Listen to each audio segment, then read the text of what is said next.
कहाँ समझ में नहीं आया ये बताओ। हाँ,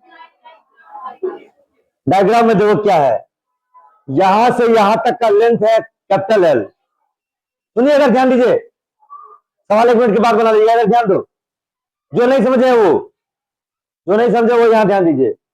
जब हमारा टेम्परेचर टी है, मान लिया 27 डिग्री सेल्सियस, तब हमारा लेंथ कैपिटल एल है, मान लिया 1 मीटर। ये यहां से यहां तक आ गया। अब 27 डिग्री को बढ़ा के हमने कर दिया 37 degree Celsius. Change in temperature कितना आया? 37 - 27, 10 डिग्री सेल्सियस। पहले लेंथ था 1 मीटर, अब बढ़ के हो गया 1.1 मीटर। तो चेंज इन लेंथ कितना आया? Delta L 0.1 metre.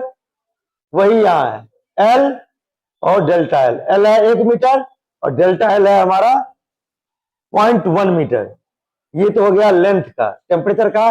पहले है 27 डिग्री, बाद में है 37 डिग्री। तो टी डैश हो गया। टी डैश में T plus delta T. T था हमारा 27 डिग्री, डेल्टा टी है 10 डिग्री, तो टी डैश हो गया 37 डिग्री। चेंज इन लेंथ हो गया 1.1 मीटर। ये है हमारा 1 मीटर और ये है 0.1 मीटर। क्लियर है ये तीनों एक्सपेंशन। इसके बाद हम कहते हैं जो चेंज इन लेंथ ये है 0.1 मीटर, वो डायरेक्टली प्रोपोर्शनल होगा ओरिजिनल लेंथ के। पहला लाइन है, मतलब चेंज इन लेंथ जो 0.1 मीटर है वो डायरेक्टली प्रोपोर्शनल होगा 1 मीटर के। केवल हम समझाने के लिए कह रहे हैं, ठीक है। तो दूसरा लाइन है वो कह रहा है चेंज इन लेंथ वो डायरेक्टली प्रोपोर्शनल होगा चेंज इन टेम्परेचर के। दोनों बात समझ में आ गई।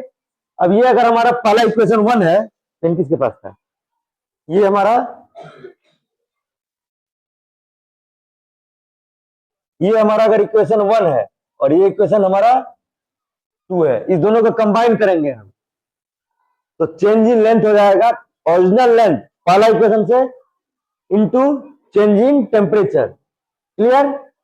यहां से इस प्रोपोर्शनलिटी कांस्टेंट को हटाया हमने, तो एक नया प्रोपोर्शनलिटी कांस्टेंट आएगा, वो आया हमारा अल्फा के रूप में।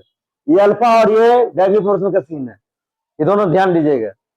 अल्फा आया तो हमारे पास हो गया change in length is equal to coefficient of linear expansion into original length into change in temperature. Clear है? अब यहां से हम कह रहे हैं अल्फा को डिफाइन करना चाह रहे हैं, जो इंट्रोड्यूस किया है कोएफिशिएंट ऑफ लीनियर एक्सपेंशन, उसको हमें डिफाइन करना है। डिफाइन करने के लिए अल्फा को छोड़ देंगे इधर, बाकी सब कुछ इधर आ जाएगा। तो अल्फा को छोड़ दिया इधर, तो delta L change in length upon length, मतलब हो गया ratio of change in length upon length per unit change in temperature. हो जाएगा। केवल अल्फा को डिफाइन किया हमने, क्या? Change in ratio of change in length and original length. Ratio का दिया तो एंड कर देंगे, ratio of change in length and original length per unit change in temperature. क्या किया? यहाँ क्या है? चेंज इन टेम्परेचर है। अब हम इसको डिफाइन करना है, तो हमने डेल्टा टी को यूनिट कर दिया, हमारे पास रहा क्या गया? ये अगर यूनिट हो गया तो इसका वैल्यू 1 हो गया। ये अगर 1 हो गया तो ratio of change in length and original length when temperature difference is unit, then such ratio will be called coefficient of thermal expansion। Clear है? इसको लिख भी देता हूं मैं।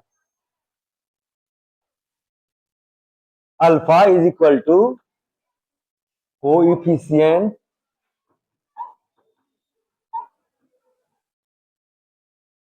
Of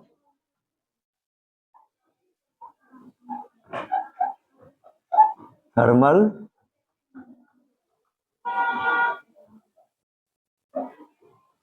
expansion. है क्या ये?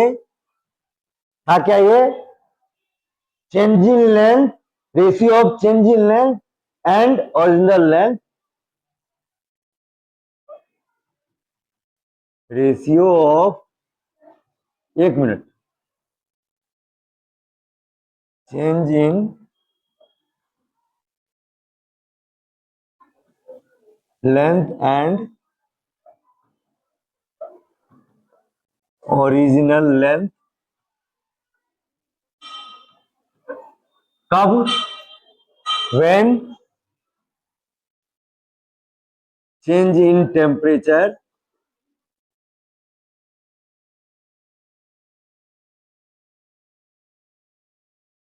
Is unit.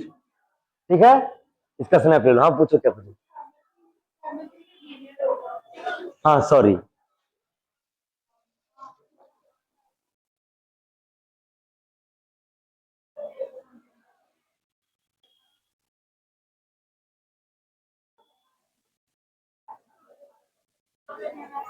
अब ये चूंकि समझ गए आप, इसका न्यूमेरिकल जो घर से भी बना के आइएगा, कल क्लास में डिस्कस कर लेंगे।